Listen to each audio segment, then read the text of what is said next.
하나님 말씀 로마서 9장 1절에서 마지막 33절까지 교독하겠습니다. 내가 그리스도 안에서 참말을 하고 거짓말을 아니하노라. 내게 큰 근심이 있는 것과 마음에 그치지 않는 고통이 있는 것을 내 양심이 성령 안에서 나로 더불어 증거하노니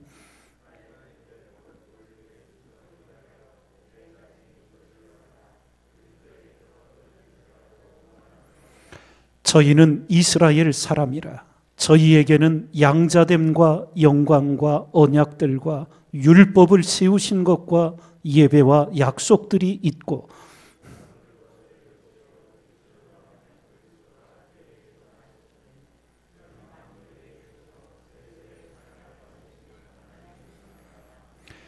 또한 하나님의 말씀이 폐하여진 것 같지 않도다. 이스라엘에게서 난 그들이 다 이스라엘이 아니요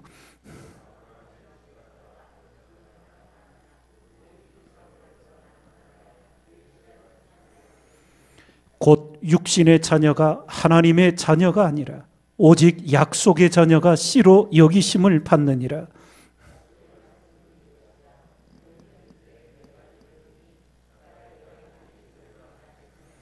이뿐 아니라 또한 리브가가 우리 조상 이삭 한 사람으로 말미암아 잉태하였는데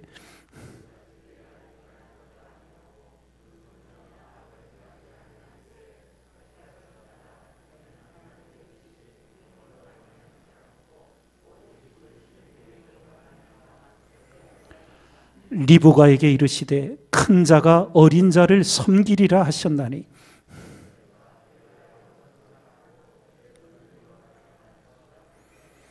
그런즉 우리가 무슨 말하리요? 하나님께 불의가 있느냐? 그럴 수 없느니라.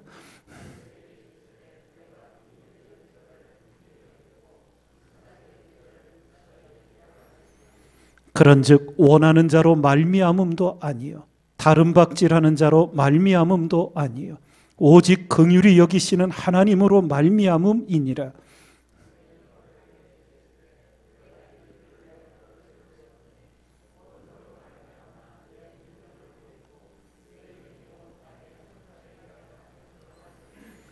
그런즉 하나님께서 하고자 하시는 자를 긍휼히 여기시고 하고자 하시는 자를 강팍해 하시느니라.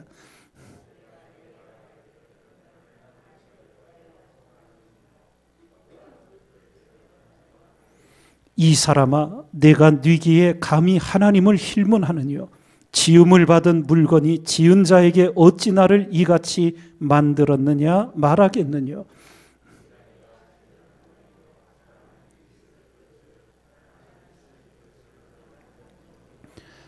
만일 하나님이 그 진노를 보이시고 그 능력을 알게 하고자 하사 멸하기로 준비된 진노의 그릇을 오래 참으심으로 관용하시고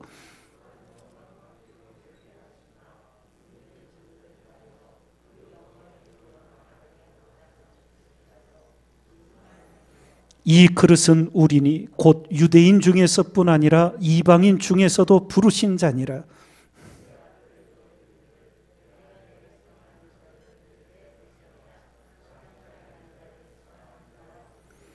너희는 내 백성이 아니라 한 그곳에서 저희가 살아계신 하나님의 아들이라 부름을 얻으리라 함과 같으니라.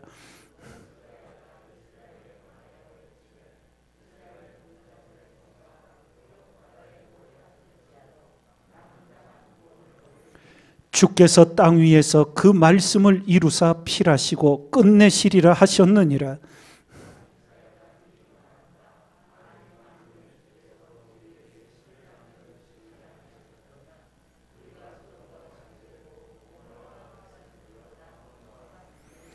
그런즉 우리가 무슨 말하리요? 의를 쫓지 아니한 이방인들이 의를 얻었으니 곧 믿음에서 난 의요.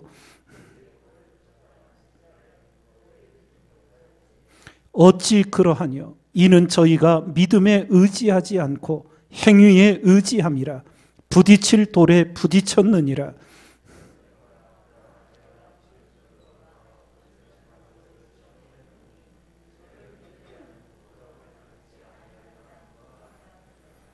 아멘. 오늘 말씀은 사도 바울이 하나님 앞에 자신 안에 그치지 않는 고통과 근심이 있는 것을 토로하며 시작을 합니다. 우리가 아는 대로 사도 바울은 이방인의 구원을 위한 사도로 부름받아 일평생 이방 지역에 가서 복음을 전하는 사도로 쓰임받았습니다. 그 이방인의 구원을 위하여 헌신하면서 끊임없이 사도 바울의 마음속에는 하나님이 보내신 메시아 예수 그리스도를 자기처럼 회심하기 전에 유대교를 열심히 믿어 예수 그리스도를 핍박했던 그것을 기억하며 옛날 자기 모습과 같은 유대인의 구원을 위한 그 고통을 하나님 앞에 호소합니다. 어느 정도로 호소하냐 하면 내가 저주를 받아 그리스도에게서 끊어질지라도 내 동족, 내 혈육, 유대 민족이 구원을 얻을 수만 있다면 나는 그것을 원한다고 절절한 마음을 하나님 앞에 표현합니다. 여러분과 제가 신앙의 삶을 살아가면서 항상 균형을 갖추는 신앙의 지혜가 필요한데, 우리 모두 그리스도인으로 부름받은 자들은 세계 복음화에 대한 하나님의 명령을 받았습니다. 너희는 온 천하에 다니며 만민에게 복음을 전하라고 세계 복음화의 사명을 안고 기도하고 행동합니다. 그런데 하나님의 뜻은 그것만이 전부가 아니었습니다.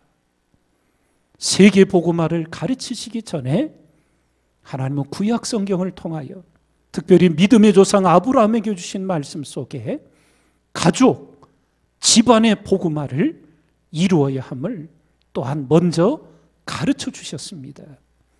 그래서 우리 그리스도인들의 마음 속에는 세계 복음화를 위한 기도와 가족, 집안의 구원을 위한 집안 복음화의 기도가 함께 균형을 갖추어 진행이 돼야 합니다. 그것이 성경에 가르치는 하나님의 뜻입니다. 그런데 기독교 역사를 볼 때 안타까운 나라가 하나 있었습니다. 그 나라가 바로 영국입니다. 19세기 후반부터 20세기 초 세계 선교에 가장 앞장섰습니다. 그런데 그때로부터 100여 년이 지난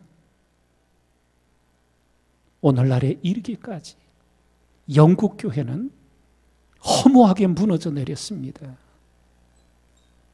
5천여 명이 모여 예배드리던 예배 처소가 관광지로 전락해 주일날 관광객들이 와서 관람을 하고 한 구석에서 백발이 성성한 노인 어르신들 몇 명만 모여서 예배하는 모습이 되고 말았어요.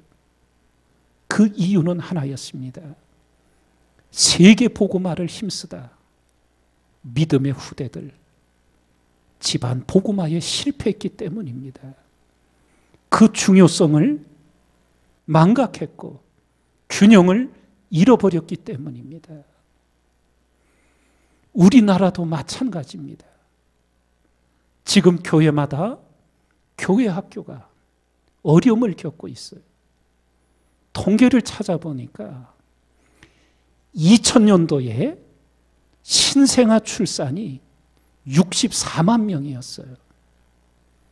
그런데 2020년, 2018년부터 33만 명, 31만 명, 반절 이하로 신생아 출산부터 들어갑니다. 이것은 뭘 말하느냐? 10년, 20년이 지나면 교회 학교가 자연적으로 두면 반절로 줄어든다는 얘기예요. 믿음의 후대를 세우는 것, 얼마나 중요한 신앙의 부모의 사명인지를 잊지 마셔야 합니다.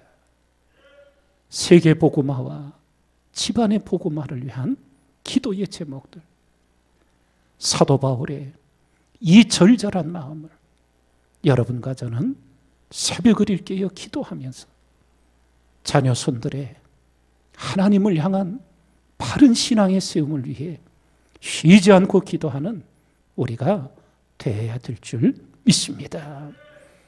그러며 사도 바울은 오늘 말씀 속에서 우리가 잘 알고 있는 토기장이와 진흙의 비유를 듭니다.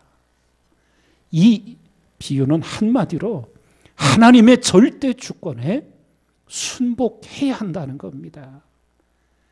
그런데 교만하고 어리석은 인생들은 하나님의 절대 주권에 순복하기보다는 자기 생각, 자기 주장, 자기 것을 앞세워 하나님의 주권을 거역하려고 하지요. 사도 바울은 오늘 에서와 야곱을 예를 들었습니다.